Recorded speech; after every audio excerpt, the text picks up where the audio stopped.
Evening.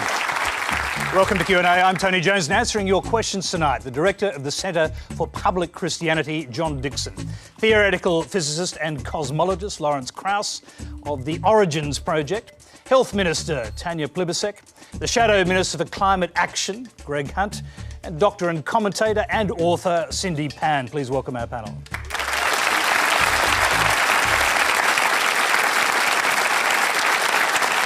Q&A is live from 9:35 Eastern Daylight Saving Time. It is simulcast on News 24 and News Radio. Go to our website, send a question or the Twitter conversation using the hashtag on your screen. Our first question tonight comes from Jenny Stoddard. Professor Krauss, science claims more than method. In fact, it claims to offer us a future hope. But in and of itself, science has no ethical boundaries. What are the values, if God and faith are to be excluded, that will actually measure the impact of science on human life? Well, I think it's wrong to say that science has no ethical boundaries. Science is based on telling the truth, which is a really important ethical boundary. It's one that I don't think religion shares, in fact. The point is that telling the truth and full disclosure, and also doubting yourself, being skeptical of your, because the easiest person to fool is yourself. And I think all those values are, in fact, the very values we need for a better society. All those things, if any of those things were true in my country, in Washington, it would be a better place.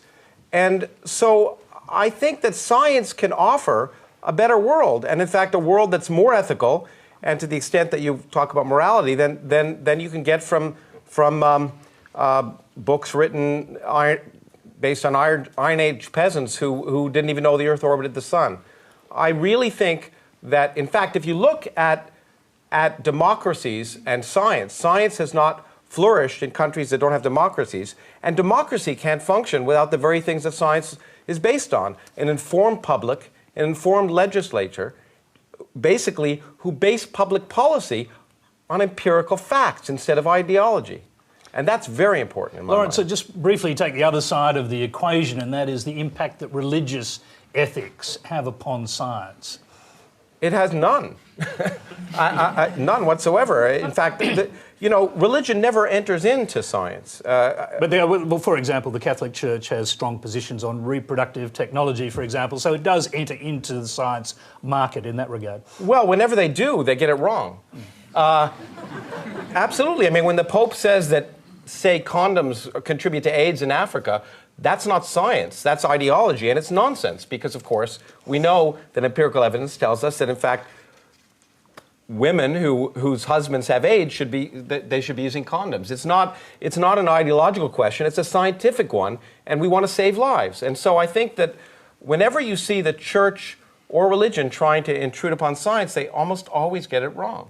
Let's go to John Dixon. Should the church, the values of faith and God, as the questioner asked, should they be involved in science in any way?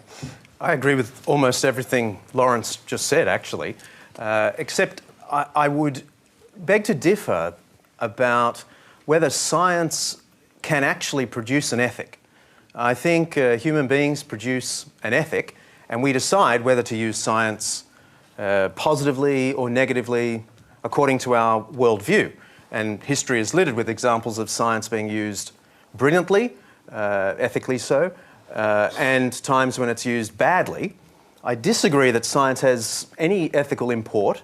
It's a neutral discipline, and it's a wonderful discipline. The little quips that I heard throughout about science is all about humility and so on, I love. In fact, Peter Harrison of Oxford University, who's one of the world's leading historians of science, thinks that it was a revolution in this doctrine of humility that flourished in the 14th and 15th centuries that got science going in Europe, in part. It's not a total explanation, but that as Augustine philosophy developed, which basically said human beings are flawed, so we need better techniques. We can't trust our brains. We need to observe. And this Augustinian philosophy grew out of Christianity, as you know. And so Christianity probably is in part responsible for science in the first place. I agree that it shouldn't stick its head in now and tell the scientists what to do. My view is let the scientists do the science. Well, and let religious believers do what they do. Well, I agree with you. I think historically, if you look at it, because the church was the only game in town in the 15th century, science arose out of religion, and it's great, and it served a good purpose, and now we should just put it aside. Except in China, of course, where... I was going to say, except in China, of course, where science flourished without this kind of religion at all. But let's just move on quickly. I want to hear from the rest of our panellists. Got quite a lot to get through. Tanya Plibersek, your thoughts? I think that everybody should ask themselves, what is a life well lived? What do we owe to other people, not just what is owed to us? And some people are motivated to do that because they have religious beliefs and their values system says that God asks that of you. Other people ask that question of themselves not because God has asked it of them, but because they have thought themselves, how do I live my life well? What do I owe to others? And I've known some very moral atheists and I've known some pretty nasty Christians. I don't think that living a life well depends on an external system imposed upon a person, but I do think you need to question, and I do think you need to examine your own values and motivations, behaviours and beliefs often. Greg Hunt, do scientific values have a place in science at all? Well, look, you have a Religious role... values, I should say. You have a role for faith, a role for science, which are equally about trying to give people a sense of hope and of aspiration, of improving the world in which we live, and both can play a critically important part. Historically, they have. Each has been used for good, each has been misused for bad on different occasions. That's about the hands in which it's exercised. But I had an experience just today where they both came together. I was in a little country church. It was for the funeral of a friend of mine. He was an 81-year-old dairy farmer, John Coleman, same name as the footballer. He lived a magnificent life. He was ultimately an incredibly rational person. He was an accountant and a banker. He became a dairy farmer. He used science in helping to advance feeding people, as he called it, giving people milk products.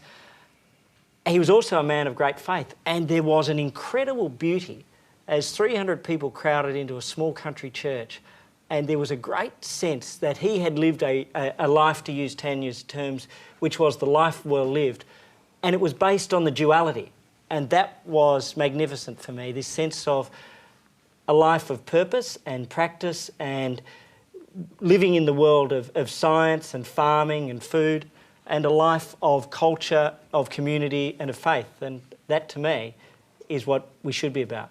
Cindy Pan. Well, certainly I think ethics, not necessarily religious ethics, but ethics generally, has a central and vital role in science, certainly from a health perspective. And I was always taught by a professor that that in fact ethics was the starting point for any study. If it didn't pass the ethics committee, they didn't look any further, because if the ethics is bad, the science is bad, and that was basically the dictum. If the ethics is bad, you don't need to read any further because the science is by definition then bad. And certainly in terms of religion and science, I mean, Lawrence was referring to the issue of, Catholicism and condoms and HIV transmission. I was reading, in the context of, all the cardinals sort of jockeying for the new position. And apparently this African cardinal is considered very progressive because he has said that, that in these sort of couples where one partner is HIV positive, that condoms might have a role. So, I mean, obviously that is definitely so, but I find it interesting that that's considered progressive, because I think most people would consider that obvious. And then in terms of... But that's progressive for the Catholic Church. Yeah, and then in terms of the Catholic position on abortion, and even some non-Catholics' position on abortion, I mean, there was a recently highly publicised case of that woman in Ireland who died in a major public teaching hospital because a D&C wasn't carried out, and there was certainly no good medical reason not to, but I think it was more of a sort of a religious thing, and I'm sure many of the doctors there felt very tortured by that having to let a perfectly healthy woman die. And personally, I think that there's nothing ethical about allowing someone to die in those circumstances on religious basis. So I think their religion and ethics actually become an oxymoron. Not always, but in certain instances, definitely. All right, it's good underpinning for the discussion we're about to have. You're watching Q&A. Remember, you can send your web or video questions to our website. The address is on the screen. Our next question is a video. It comes from Kerry Harrison in Harristown, I should say, Queensland. I expected my kids to be taught science in science classes at their local state school. So I was a bit angry when my son was taught a creation story about the origin of the universe in his Year 11 physics class at a local high school. My son didn't want me to do anything because he was concerned about possible repercussions for his grades, which in Queensland count toward university entrance. So I want to know from the panel what your attitude is towards the teaching of religion in science classes, and to Tanya and Greg in particular, what you and your parties will do to stop religion being taught in our science classes. Tanya Plibersek, let's start with you. Well, I just think that's an extraordinary story. I'm quite happy for kids at school to participate in religious education if their parents want them to, but science is science, and I don't think there are many scientists who would accept the literal interpretation of the Bible, the creation of the earth. It shouldn't happen. We've got a national curriculum being developed. I don't think creationism is going to be in the science curriculum of the national curriculum. So will the federal government be in a position to impose a national curriculum on states like Queensland if they choose to continue not to do that? Well, look, I'm not sure how widespread this is. Well, that's a state school. Yes, but it's one state school. Mm-hmm. You might have run into one teacher with particular views in one school. I don't know that we can say that that is a characterisation of what's being taught in science in all of our state schools. I'd be very surprised and very disturbed. People have written me once I've come to Australia and given me a lot of examples in Queensland, the fact of creationism being used in science. Well, I'll tell you what we'll do. We actually have another video question which I think demonstrates that this is a little more widespread. It's from Kathy Byrne in East Ballina, New South Wales. Let's go to that one as well. My question is for Lawrence Krauss. You may know that some evangelical religious groups have direct access to children in Australian public schools. My research has shown that some of these organisations teach that man and dinosaurs once lived together, that the earth is only 6,000 years old, and that children will burn in hell if they don't read the Bible every day. How might teaching such things to children in state education affect Australia's future? All right, Lawrence Krauss, that was directed to you, so we'll go to you first and then we'll hear from the rest of the panel. Okay, well, I've recently in the United States stated that teaching creationism is child abuse, and I think it is. Namely, if you withhold knowledge or you do anything to children that puts them at a competitive disadvantage, as adults, it's child abuse. It's mild forms of child abuse, but it's like withholding medicine, withholding knowledge that later on will cause kids to become less competitive because evolution is the basis of modern biology, and teaching things that are basically lies, even if they're well-intentioned, is child abuse. I mean, it's not that people are doing this to be evil, but they're hurting their children, especially, of course, telling kids they're going to go to hell. That's definitely child abuse. It is inappropriate, and teachers not only should not be doing this, but in fact, if they are, they should be removed, in my opinion, because the purpose of education, as I've often said, is not to validate ignorance, but to overcome it. John Dixon. Yeah. This is going to be an agree fest, I think. Great. I agree. But for one thing that I think lowers the tone. On the science, I totally agree. And you'll find that most mainstream Christians are very comfortable with science and with all of the discoveries of science, including the 13.72 billion years ago there was a bang. And evolution by natural selection. This is standard. When you go to theological college, you are taught how to read Genesis 1. And it's quite clear that Genesis 1 is written in a style that is most unlike the historical prose we know from other parts of the Bible. The style is not quite poetry, but it's more in the direction of poetry. It uses number symbolism in a way that would blow your mind. The artistry of it is clear. Now, this is not Christians in the modern world scared of evolution or the findings of science and so changing what they think of the Bible. This was the view of ancient Jews like Philo of Alexandria in the 1st century, the greatest theologian of the ancient world, St. Augustine, Origen, Clement, and so on. This was a pre-scientific analysis of the text. So I think whatever science discovers and can truly demonstrate, I sign up for. So, Absolutely. John, I'm going to interrupt you. What do you think is going on in these schools then? I mean, is it some radical branch of the Christian church that somehow got into these schools? What do you think is actually happening? I think it isn't happening a lot, but it's up to the officials to go and find out how much it's happening. And I've got plenty of friends who are six-day creationists, and I'm going to get some love mail after this for sure. But look, I have great relationships with them. I just think they're wrong. Wrong on the science, wrong on the Bible.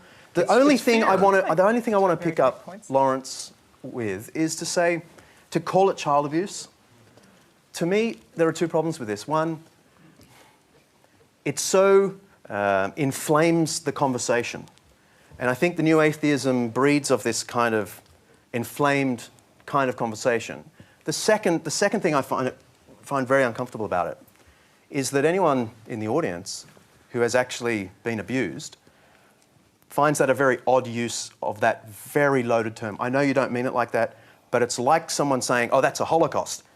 There's one Holocaust. Well, I think I realize it's loaded, but I think you have to draw attention to the fact that we shouldn't support at all lying to children and in fact presenting them with things which we know are wrong and leading them down the garden path. But look, they're going to get to university, and we all do that as parents too at some level. But then the purpose of if you're a parent is to try and get kids to think for themselves, to question, and to say you shouldn't believe science because.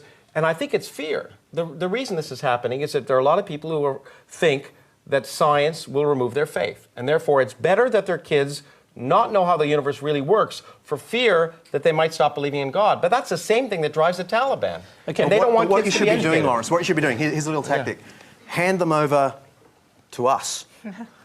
People like the Centre for Public Christianity, where I work, who are trying to educate not only the general public, but also the Christian public on biblical scholarship and scientific scholarship.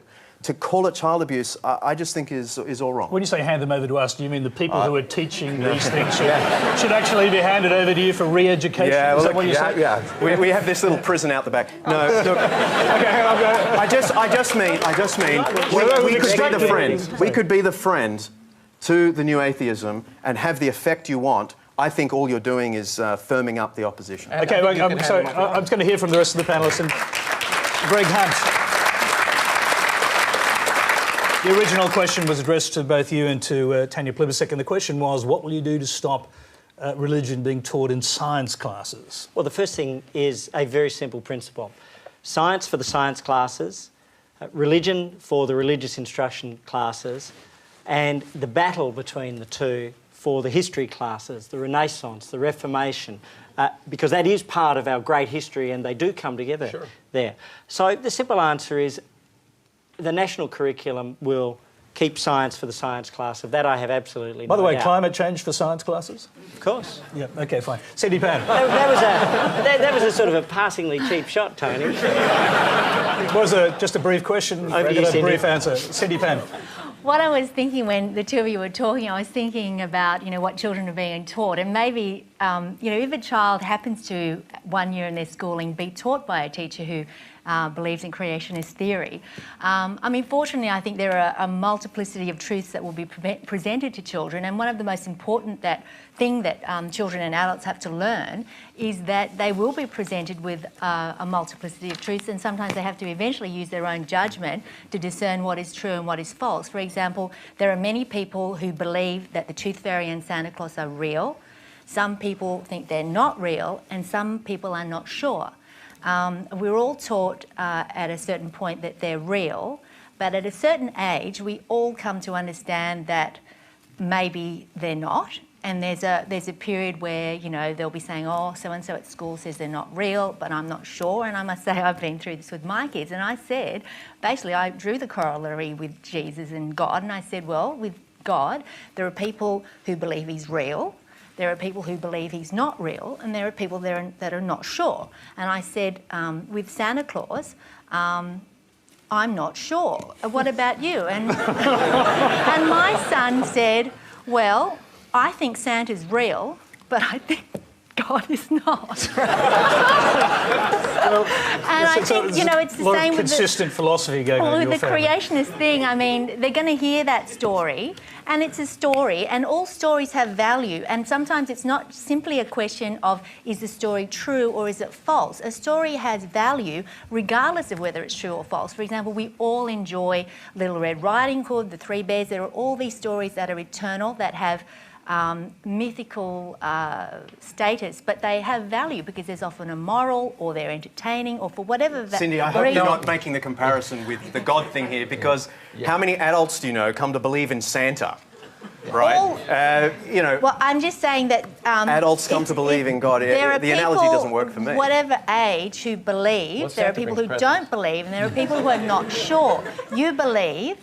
You don't believe, and I'm sure there are many people who are not sure. But this isn't a question about God. This is a question, when you say all stories have value, that's fine, but the story that the Earth is 6,000 years old doesn't have any value because it's wrong. It's a good, sorry, I'm going to interrupt you both because we actually have not all teachers Cindy, tell the truth I'm going to interrupt you because have the same, there is a questioner here actually, I think does believe in creationism, and it's Tim Hubble. Dr. or Professor Krauss, it seems to me that everything science examines shows us more beauty and complexity to the universe we live in. When you think about it philosophically, this amazing complexity points towards an intelligent first cause. Well, that's how it works with humans, Only intelligent minds can create complex things.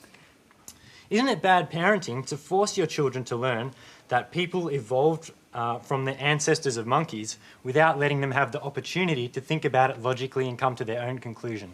Well, look, I don't think you should force kids to do anything, but what you should try and do is explain to them how the world works and give them evidence, and in fact ask them to try and understand the world through evidence, okay? Now the point is, the evidence tells us, it's not a matter of opinion, the evidence tells us that evolution happened.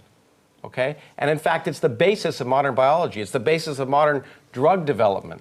And and I agree with you that science tells us, just makes the world fascinating and far more interesting than myth.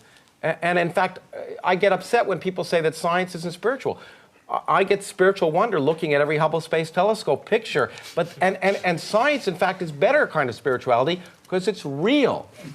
And I think that's the important thing. So you're absolutely right. I don't think parents should force kids to do anything. But what they should try and do is encourage kids to learn and provide them the best available knowledge base. And it is unfortunate that some people, for some reason, as you seem to do, fear the notion of the fact of the reality that humans that all species descended from a common ancestor. It's just unequivocal. It's the best tested theory in science. And it's not, we don't hold to it because we have some secret handshake. If it were wrong, it'd be great because the way to become famous in science is to prove your colleagues wrong. And so I'm going to go back. Anyway. You mentioned the Hubble telescope. Our questioner is Tim Hubble. No relation, I suspect. But in any event, listening to what you're saying, do you believe that evolution and religious theories about the origins of human beings should be taught alongside each other in science? I think, yeah, they can be taught alongside each other, I guess. The question is really the first cause. And that's a philosophical question. Science can't explain the first cause. That's got nothing to do with biology. First cause is a complex philosophical question, and I deal with it in some sense as a scientist, as a cosmologist who worries about how the universe began. But that's very different than the facts of biology. And so the question that's of concern to you is very different than teaching kids how biology works. And it's a disservice to them not to teach them how. Okay, Tanya Tony, Plibersek. Yep. there's just one of the things, I guess, that has concerned me in the last few years. There's been a real debate about that essentially discredits science by saying that scientists are self-interested. The reason that people are researching climate change is that there's something in it for them. And the practical impact of that really worries me, because it allows people to ignore the vast body of scientific evidence in an area like climate change and cling to, well, you know, I don't feel hotter today than I did yesterday, so it's obviously made up. And the example in Queensland that really worried me recently was the Queensland government giving permission to local councils to stop putting fluoride in water. Now, the biggest health intervention in dental care in Australia for decades is putting fluoride in water. Any dentist you talk to will tell you they can tell who grew up in Queensland where they've had less fluoride in the water. They've got a mouthful of fillings compared with people who've grown up with fluoride. And it drives me nuts that we've got people in the Queensland Parliament saying, one guy who's a bodybuilder in the Queensland Parliament said he would rather take banned substances for a year than drink a glass of water with fluoride in it. It's nuts. Is he especially well-muscled? He is actually rather well muscled. His teeth, however. He's also He's well muscled in his head, I think. Cindy Payne. Just to say, with your comment, the irony is that people who spend all this money buying bottled water because they're scared of tap water, they're the ones who've got their dental problems because that doesn't have the fluoride. Yep. You know, this idea that tap water has problems, it's actually the best. It's the best thing to drink. Best drink to give your kids. Yeah. And it's pretty much free. The next question comes from Aaron Kingsley. My question is to Professor Krauss.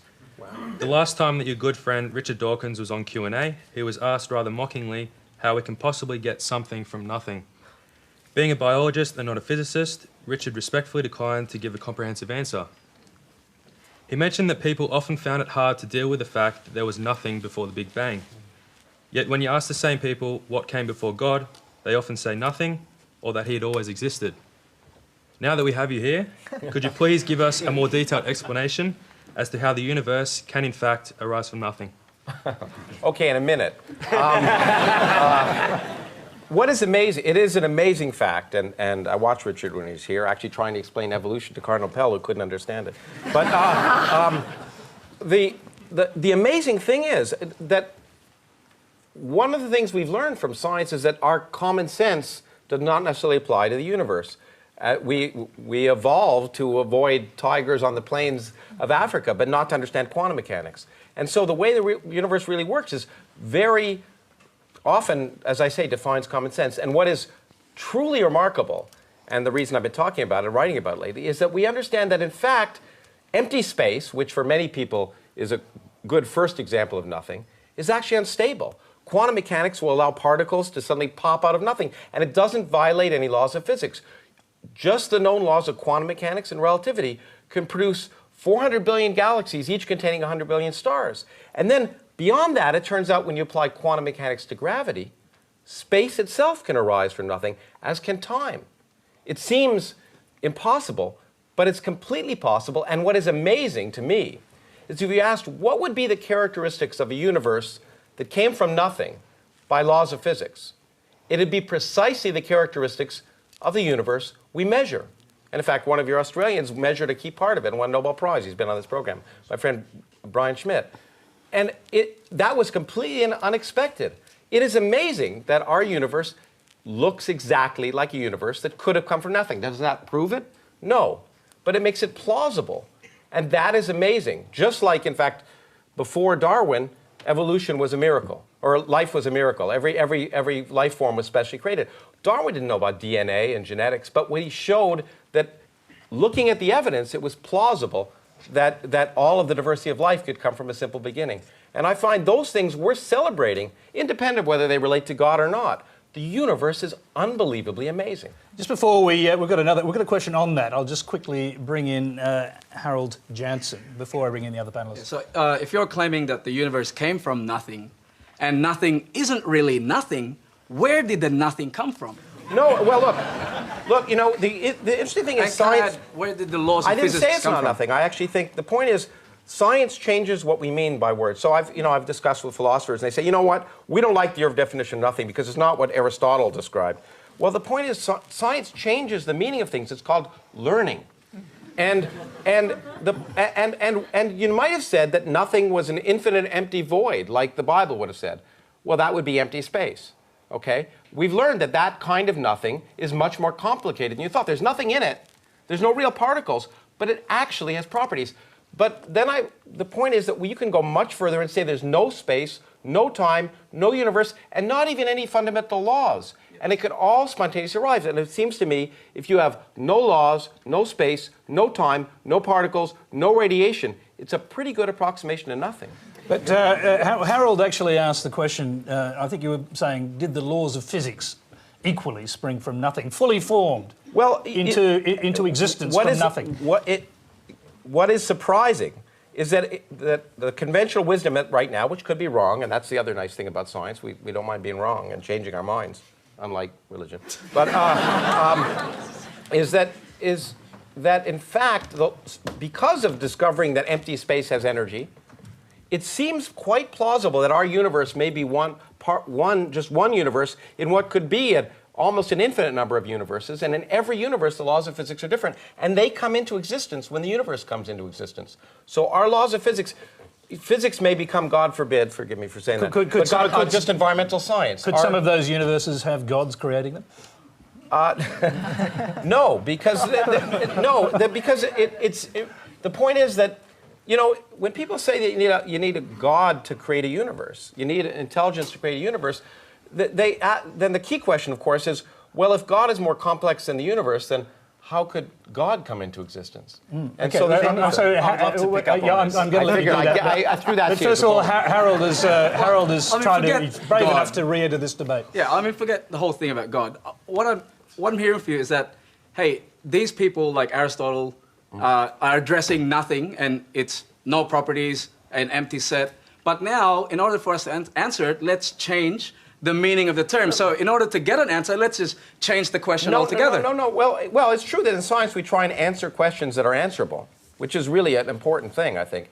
But I would argue that nothing is a physical quantity. It's the absence of something.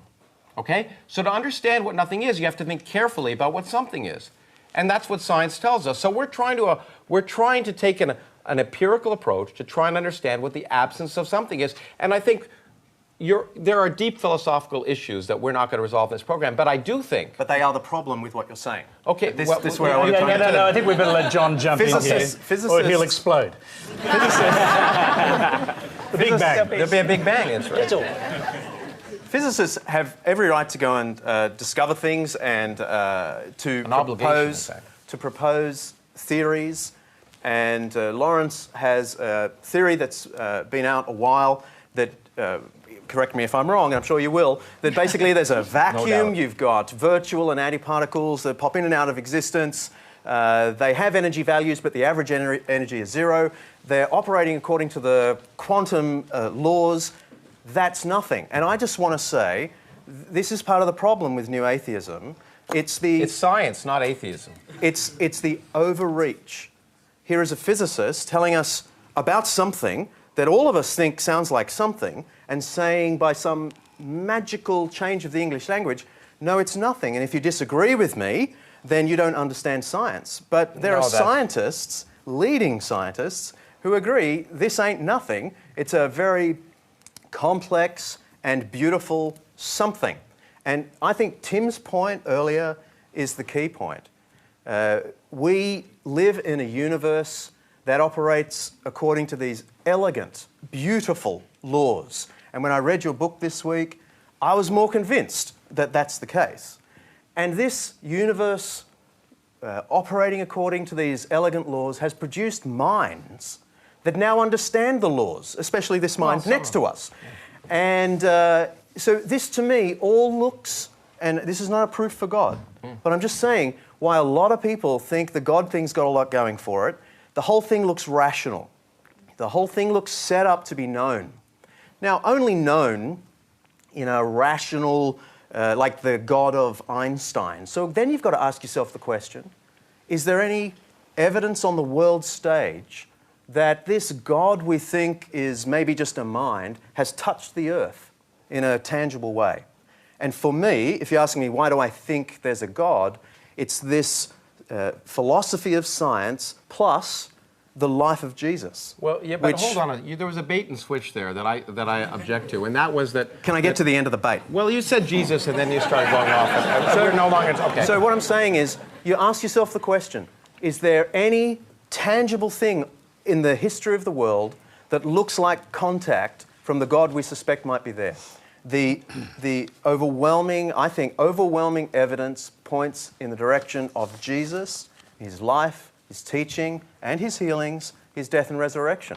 And when I come to believe that, this opens up the world to me. It's like C.S. Lewis saying, I believe in Christianity for the same reason I believe in the sun, not because I can look at it, but because by it I see everything. And for me, Christianity explains the world I live in such a spooky and deep way that I find I feel I have met the God I had a hunch was there based only on the beautiful, elegant... Okay, all right, so now we've moved into the...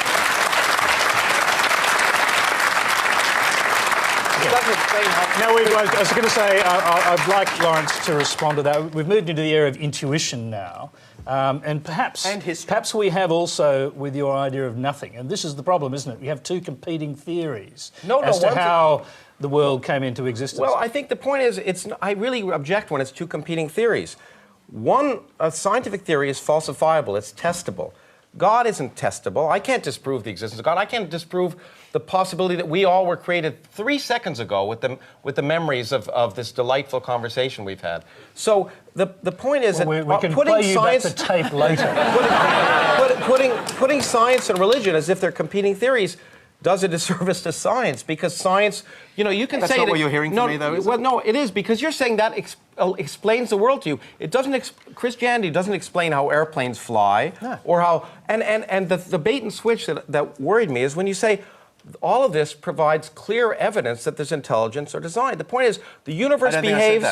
But the universe, if you look at it, it behaves as if there's no purpose to the universe. Now, does that prove there's no purpose? Absolutely not. But a universe that behaves without purpose, and a universe created by God to look like a universe without purpose, well, they might as well be the same to me. It makes God irrelevant, and God is irrelevant. Okay, I don't want to make the rest of our panel irrelevant. I want to hear how they're responding to your arguments, and I'll start with Tanya Plibersek. Well, the only thing that I'd like to hear a bit more of is the science of Star Trek. Yeah, Lawrence. So if we could move the conversation a little bit more to the science of Star Trek, that would be excellent.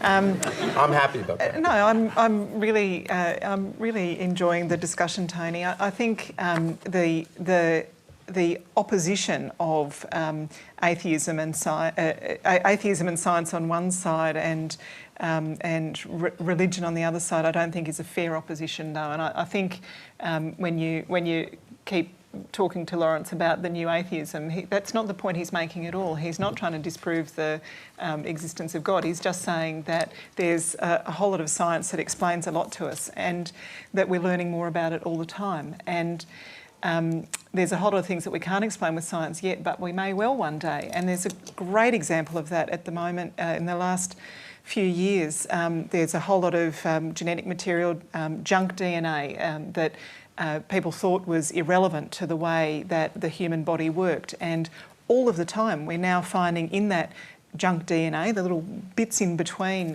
the bits that doctors and scientists have always been interested in, finding that the junk DNA affects the way that the body behaves or responds to drugs, or better treatments can be developed. And I think that that's a really good analogy for our understanding of the world as well.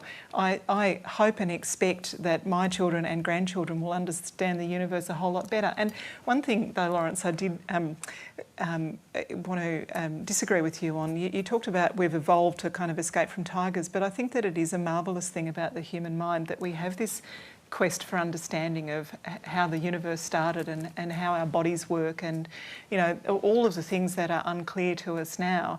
It is a beautiful and unique thing about the human mind that we are impelled to ask those questions and to seek answers for them. Yeah, I just note that you want to hear about the science of Star Trek. I'm Yes, just please. imagining you sitting in Parliament thinking, "Beam me up, Scotty." You should say that. Go ahead. We are in fact debating the Big Bang in the next parliamentary sitting, so it is quite an amazing... You serious about that? Of course, as you just watch. It's quite an amazing thing to be in a place where the decisions are made and you look at all of the different elements of our society. That's one of the things in our profession, that we get to sort of live not just in one sliver but right across the whole society, whether you're a local member or whether you're looking at national decisions. Did we just go from the origins of the universe to... That was pretty good. And the point about this is, for years I have sensed it's a real privilege to be where we are. Tonight I asked Lawrence, before we came on air, so what came before the Big Bang? And he looked at me and said, I don't think that's a very good question. I'm sure he's treated you in a much more respectful way, but we don't know the answers. We're not going to try to pretend. Lawrence is an extraordinary intellect, but I've asked Brian Schmidt the same question, and he said, look, you could ask the Cardinal or you could ask the physicist or others that same question about what came before the Big Bang. And what it says to me is that we all have to find our own way as to how we best live in this world. The science from the Big Bang to now, I have zero question about that. That to me was settled years ago when I was 11 or 12 or 13. But how we live, that's the question which is interesting in terms of faith and how people find their way through life and how they relate to each other. That's why the two are important and why they have to coexist together. Cindy Pan. I think there's fiction and there's non-fiction, but I think there's just as much truth and value and inspiration in fiction as there is in non-fiction. That's why it doesn't surprise me that you find the truths that you find in a story that I don't necessarily think is non-fiction, but I see the truth in it. I think, just to draw an example other people will be familiar with, say the story The Life of Pi. Most people are familiar with that story either because it was a Booker Prize winner or because of the movie. I mean, when you read it, you go through it thinking, sort of suspending belief of, did this really happen? Then, of course, without wanting to spoil it, I mean, at the end, you realise the story had a kind of truth, but it was a completely different truth. And I think, and as the main character said, you believe whichever story you like, but they're both true. They're true, one as an allegory or metaphor, but the truth is the same whichever way you want to look at it. And I think that in terms of the relevance of the truths and how powerful those truths are, obviously from a science and particularly from a medical perspective, the truth of evolution and Darwinism, Mendelian theory, I mean, this is alive and well today, and I was thinking when you were talking about physicists and evolution, I mean, with physicists and scientists and doctors, it is survival of the fittest, because basically if your theory can be destroyed by a fitter or more logical theory, then it will be. So it is the survival of the most logical or more scientific and rigorously thought through theories that prevail and allow then further theories to be built on those theories. I just want to jump in one more time because it sounded very good what you said, Greg, but however, it does sound good, but I think your determination of the good life you want to live, to a great extent, is based on science. In fact, it's based on the fact that you shouldn't have slaves, that women actually are equals of men, that all the things that science has ultimately led us to have produced what I think most of what you would describe as a good life. I ask people, if you stopped believing in God, would you go out and murder your neighbor? I've actually had some people say yes, but I think it's not God. It's not that faith. It's rationality, and science has brought a rational view that has led to much of what I think you would describe as the good life that you promote. Presumably. Okay, I'm going to move along because we've got a couple of issues. I think they relate a little bit to what Cindy was talking about to move on to. You're watching Q&A. The next question comes from Miloš Nikolic. Down here. You're a popular man tonight, Professor Krauss. This is again for you. Discussions about climate change have become increasingly polarised and emotionally charged. On one extreme, you've got people who deny that climate change is real, and on the other extreme, people deny that they say that the science is done and that there is no debate and no uncertainty.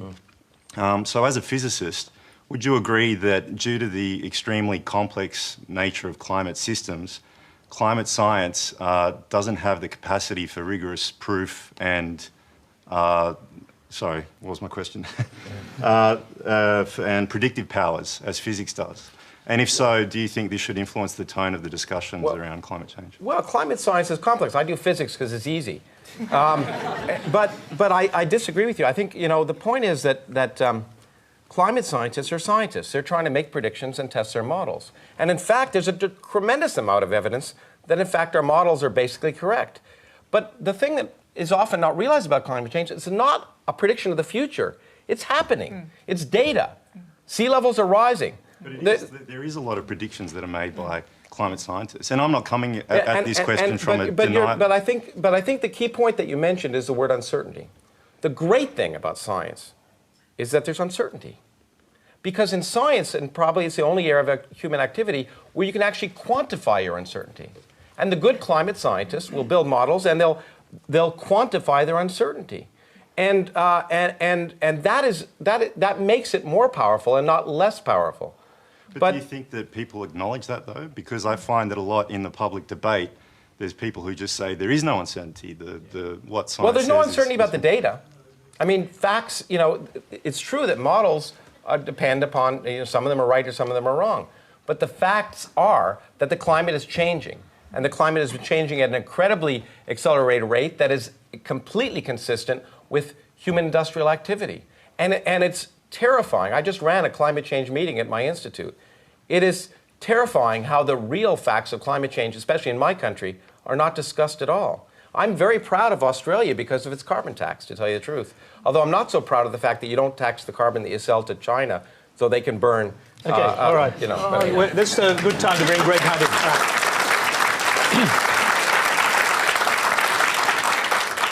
in. Look, for me, for us, there's an acceptance of the science. There's also a recognition that science is always evolving. There's a new assessment report being done. Models are being redone.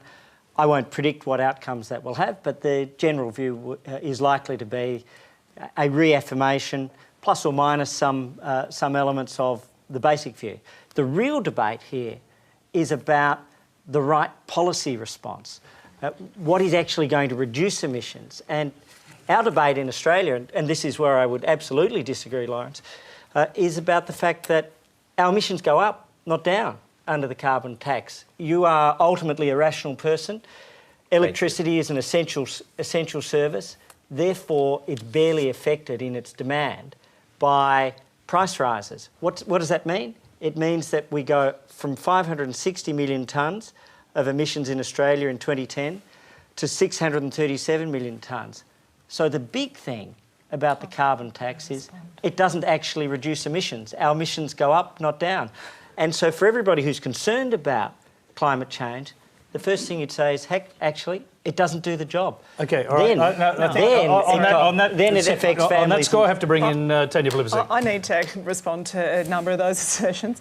Actually, we've seen already emissions coming down from electricity, 8.6% since carbon pricing was introduced. That's a very important success. You've also got Greg's saying, there's not really much debate in Australia about the science. His leader described himself first as a weather vane on climate change, and then he said it was bullshit. And this is the man who wants to be Prime Minister. That is... So you take that with a grain of caution. And then Greg says, well, the real debate is how we deal with it. Yeah, we are dealing with it by putting a price on carbon pollution, because mostly people respond when you make something more expensive, they use less of it, and we want the big polluters to pollute less, to innovate. Greg's proposal is that he should use taxpayers' money to give to large companies on the off chance that they might reduce their emissions sometime in the future. So we use the money from the big polluters to change the way that that people use electricity, and we have the opposition that say we use taxpayers' money to pay it to the big polluters in the hope that something will change in the future. I think That's I better the essential respond just difference. briefly to that. Briefly, because there is a question for you coming up, okay? So, the answer is very simple, that the government system is an electricity tax and it's a gas tax, and that means it's on families and small businesses. For the most part, the big companies, for the most part, families have received the big companies don't actually pay it. They pass the cost through. It's only those Australian firms which are export exposed, which aren't able to pass it through, which is why today we've seen one of our great Australian firms, Amcor, talk about the loss of 300 jobs because, in part, due to the impact of electricity prices. So in places like the Prime Minister's own electorate, jobs were lost today. In places like Peter Dutton's electorate of Dixon, jobs with Amcor were lost today, Greg, a high dollar, and then electricity okay, prices. all right, quick response. The jobs go to there is a China. question for you. The jobs go to China and the emissions go to China. Carbon pricing has had a fraction of the impact on Australian businesses that the Australian dollar has had. And it is so tough for Australian businesses with the strong Australian dollar. The bad news is that is a vote of confidence from the rest of the world in our economy, that strong Australian dollar. Wouldn't that make it the worst possible time? Okay, so I'm going to interrupt you. I'm going to interrupt this byplay because I've got another question. It's from William Fiedler, and it's actually for you, Greg Hunt. If successful in the next election, the coalition has a stated commitment to a 3-year direct action plan to reduce carbon emissions. Will the coalition rule out ever moving to some form of emission trading scheme?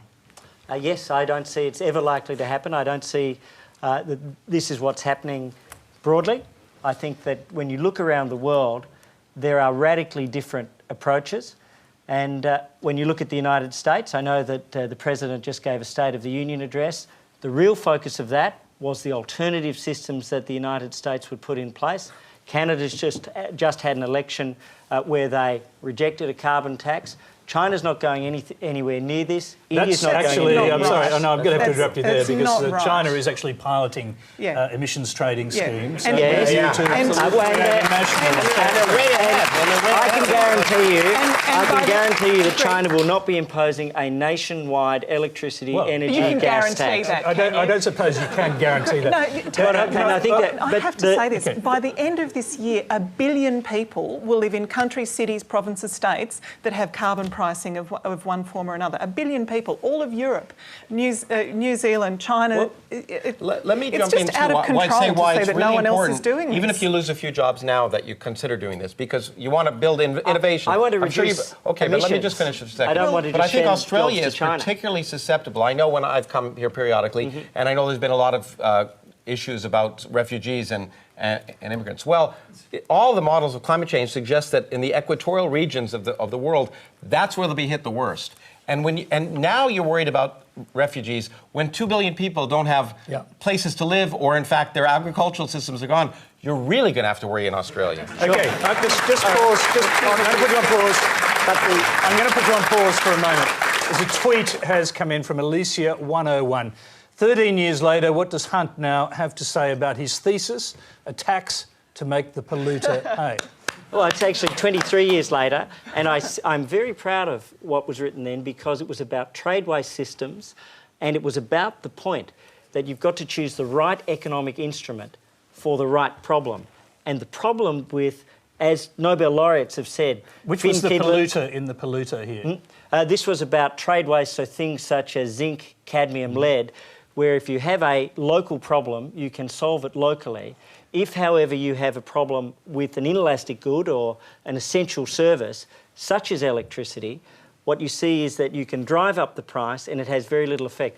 Those figures you gave were incorrect because quick question the for you based view, on the philosophy of that idea that you just put forward is, do you agree that CO2 is a pollutant?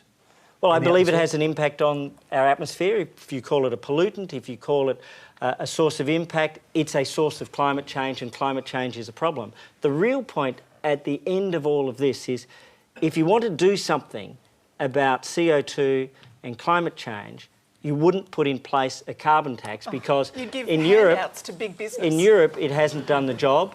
In the United States, we've actually had a decrease in emissions because of the change in technology, which has been a tremendously important thing. And in Australia, our emissions go up, not down. Companies don't change their technology unless you put an incentive in place for them to do it by pricing pollution. We price pollution. You don't dump your garbage in the street for free. It's not pricing pollution, it's increasing the cost of electricity. OK, hold on. We're almost out of time. Last question is on this subject. It's a bit more general. It comes from Ian Parkin. As a Christian, I believe that my faith helps me to find meaning and purpose in my life, and a sense of responsibility for the way we treat our planet. My question is, do Christians have a special responsibility to respond to human-induced climate change? John Dixon, let's start with you. Yes. But most Christians accept the science. This is, I hope, one of the themes of tonight's Q&A.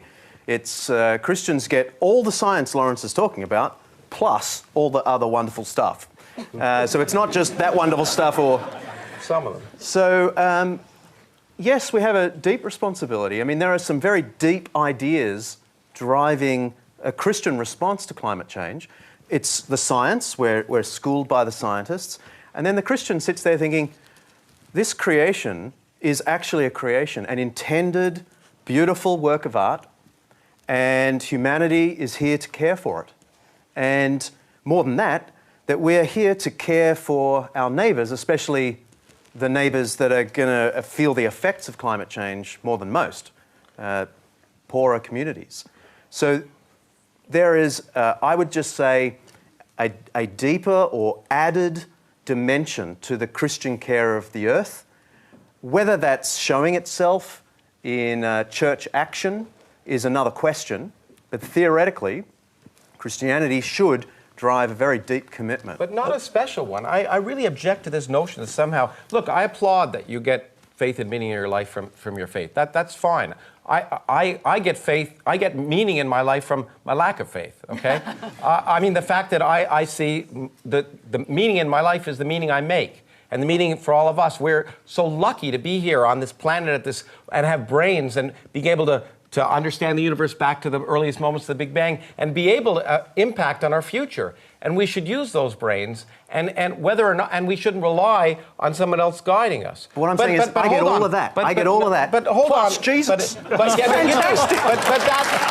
point is, that's fine. But the point is, that doesn't give you any special. We are all humans.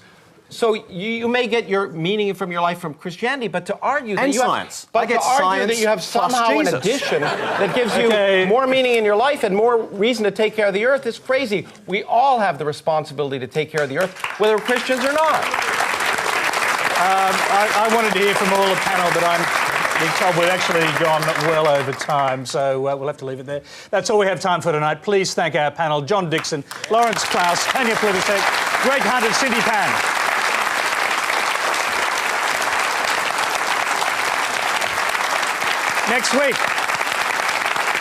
Next week on Q&A, we'll turn our attention back to our own small corner of the universe with the US Ambassador to Australia, Jeff Blush, Australia's Foreign Minister, Bob Carr, the Shadow Minister for Communications, Malcolm Turnbull, Egyptian novelist, commentator and activist Ardaf Souif, and author, feminist and social commentator Eva Cox. Until next week's Q&A, good night.